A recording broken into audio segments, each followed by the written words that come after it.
sebelum permainannya dimulai, kami melihat ke bagian retail dulu, melihat jumlah penduduknya, yang dimana kami melihat yang mempunyai potensi itu di Berlin dan Frankfurt karena jumlah penduduk mereka yang sangat amat banyak. Dan kami ke bagian forecast untuk melihat barang-barang yang menurut kami penjualannya sangat amat tinggi dan menguntungkan. Dan ketika permainannya dimulai, kami langsung menyewa toko dengan kapasitas masing-masing 100 meter kuadrat dan membeli masing-masing jus sebesar 8.000, masing-masing jus sebesar 8.000. Saat permainan berlangsung, kami juga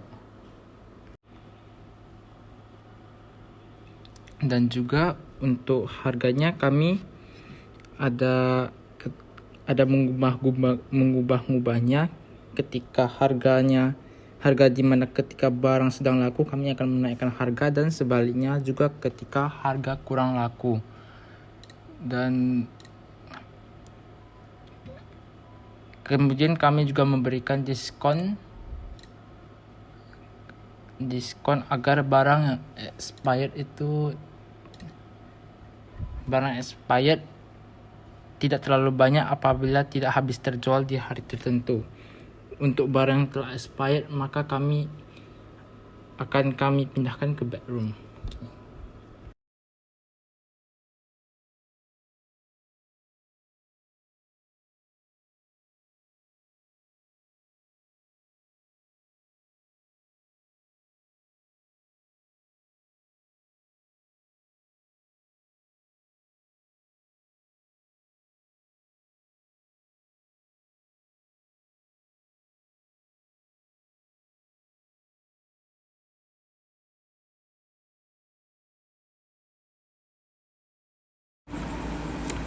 Di bagian production, awalnya di-refresh terus agar warehouse yang dibeli cepat muncul. Setelah warehouse muncul, tandanya telah disewa, maka mesin pun segera dibeli. Mesin yang dibeli adalah mesin tipe A, dikarenakan kapasitas yang lebih besar. Setelah itu, lanjut membeli raw material di bagian warehouse. Setelah itu menekan procurement dan membeli raw material pada 120.000 di setiap barangnya.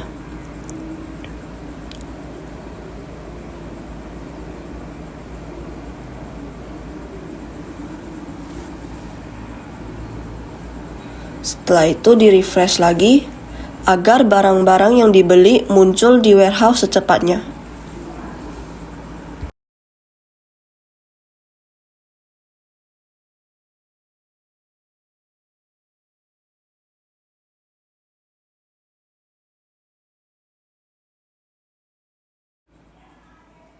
Kali ini beralih ke production priority. Dengan bertanya kepada pemain B2B, maka diketahui dan dipilih prioritas produksi yang dibutuhkan. Dalam kasus ini, prioritas yang dibutuhkan adalah melon juice, orange juice, dan yang terakhir adalah apple juice. Setelah itu, kegiatan produksi diulang lagi dengan membeli raw material secara berkala sambil memperhatikan raw material yang tersisa di warehouse.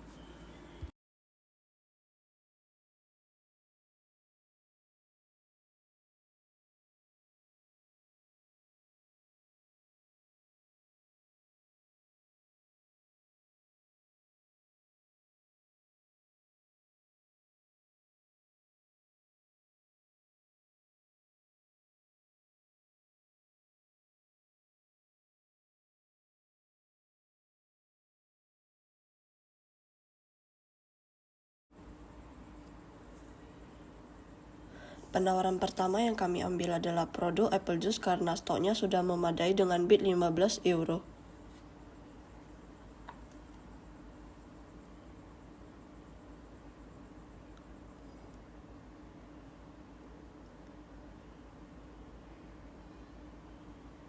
Lalu penawarannya ke cancel karena not enough bidder sesuai yang tertera di deskripsi.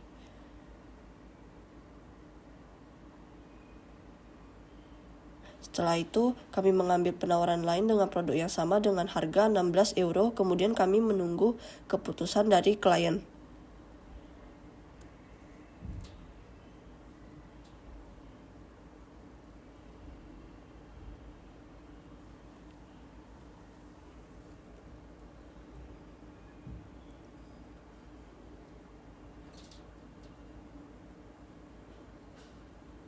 Tetapi penawaran kedua juga gagal karena pesaing menawarkan harga yang lebih rendah.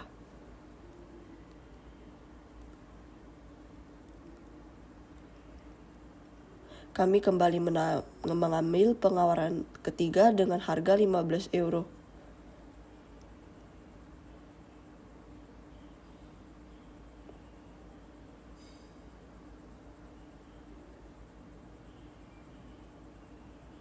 Lalu kami mengambil penawaran atas melon jus sebagai tambahan dengan harga 16 euro.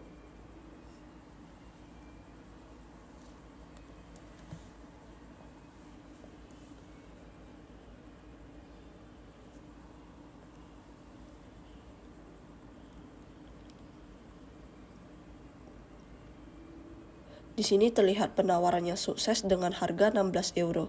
Untuk melon jus akan segera dialokasikan kepada klien.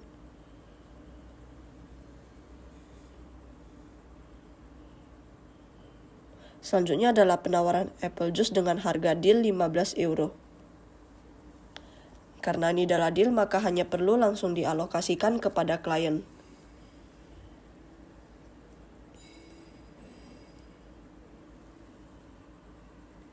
Deal selanjutnya adalah melon juice dengan harga 20 euro per satuannya.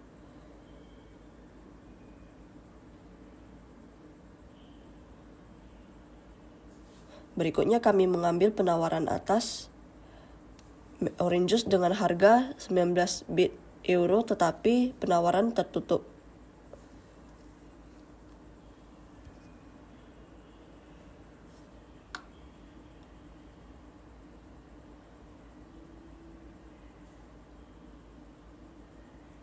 Kami mencoba penawaran lain dengan produk yang sama dengan harga bid 18 euro, tapi ditutup juga.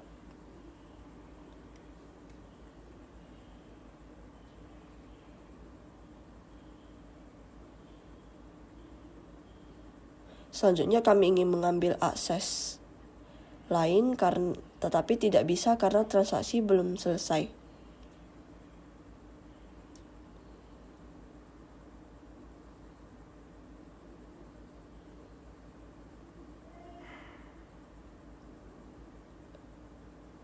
Penawaran berikutnya adalah orange juice dengan 19 bit.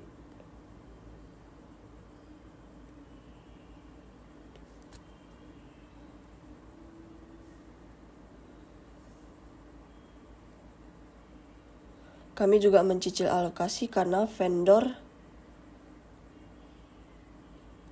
untuk production terus kehabisan stok.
Di sini kami mengambil penawaran atas melon jus dengan harga satuannya 19 euro. Kami terus melakukan pencicilan untuk beberapa produk karena vendor out of stock.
Kami terus melakukan pencicilan untuk beberapa produk karena vendor out of stock.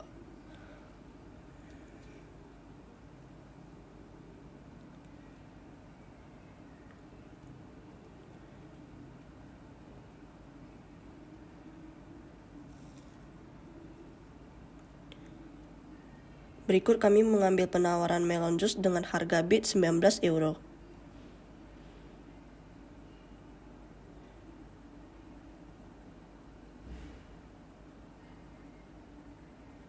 Dan bid hal yang sama dengan harga 18 euro, tapi bidding close.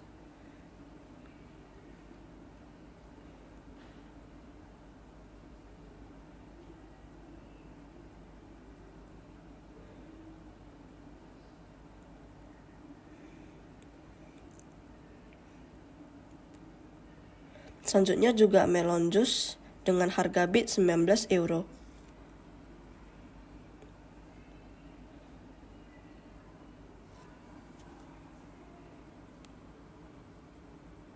Kemudian ada penawaran yang ke-cancel karena harga bid lebih tinggi dari pesaing.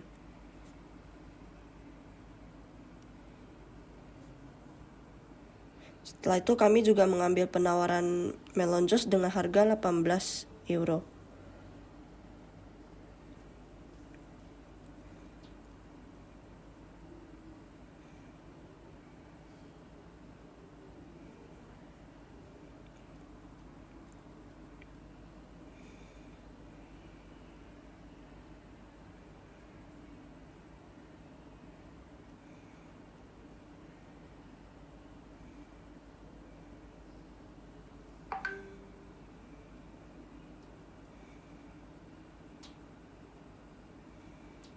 Lanjut kepada orange juice dengan harga deal 19 euro.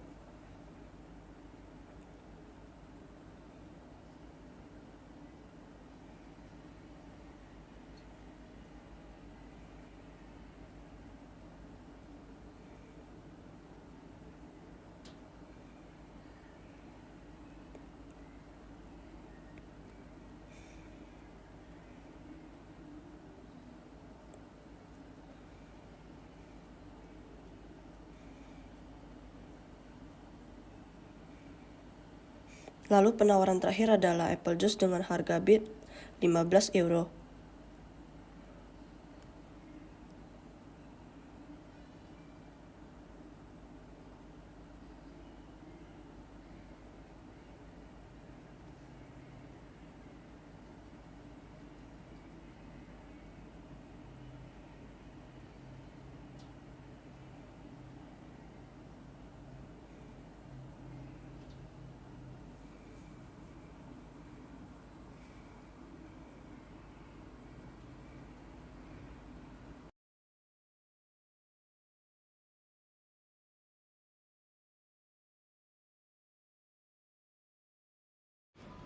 Jadi untuk di bagian finance kita ada meminjam sebesar 1 juta karena pada saat itu kami membeli mesin dan kekurangan modal untuk memproduksi bahan-bahannya. Jadi maka dari itu kita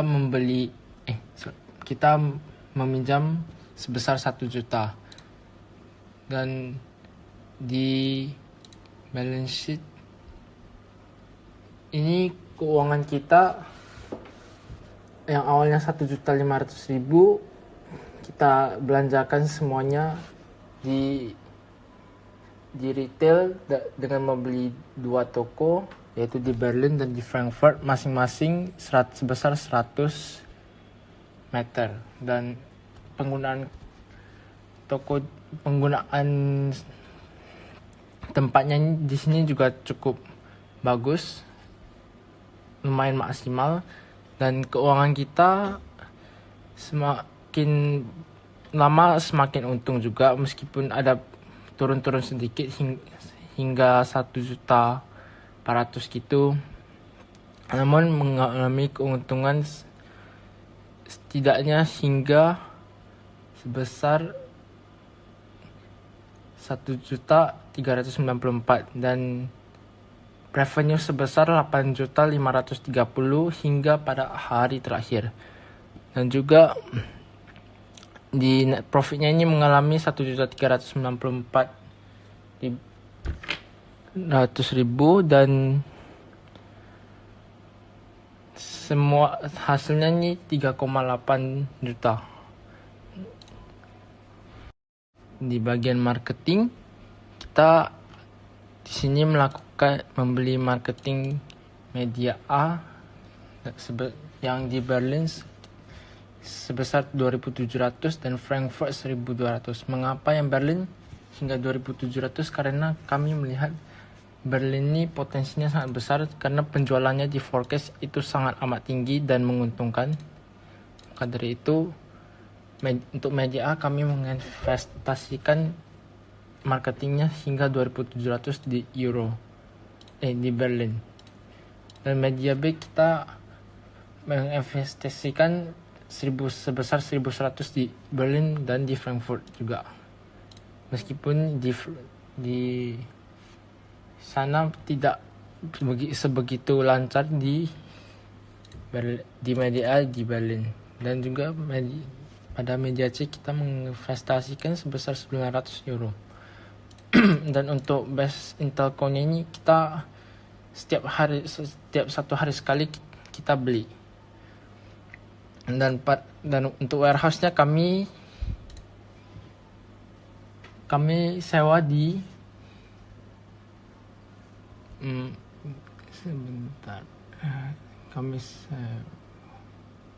di Cologne karena ini jauh dari Berlin dan di Frankfurt, dan letaknya juga pas, jadi tidak akan menyusahkan.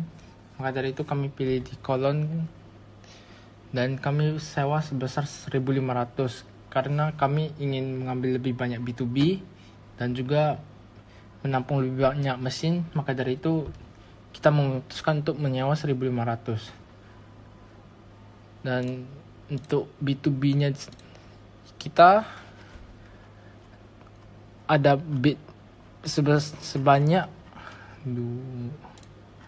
kita bid ada lumayan banyak ya, ada 20-an, namun sayangnya hanya beberapa yang berhasil karena faktor-faktor harga yang ditawarkan dan mungkin kuantitasnya masih agak kalah dari kelompok lain. Maka dari itu mungkin B2B kita hanya ratingnya hanya agak rendah dan kurang bisa bersaing. Dan untuk produksinya kita membeli mesin sebanyak 1 dan mesinnya ini mesin A dan bisa produksi sebanyak 10.000 unit.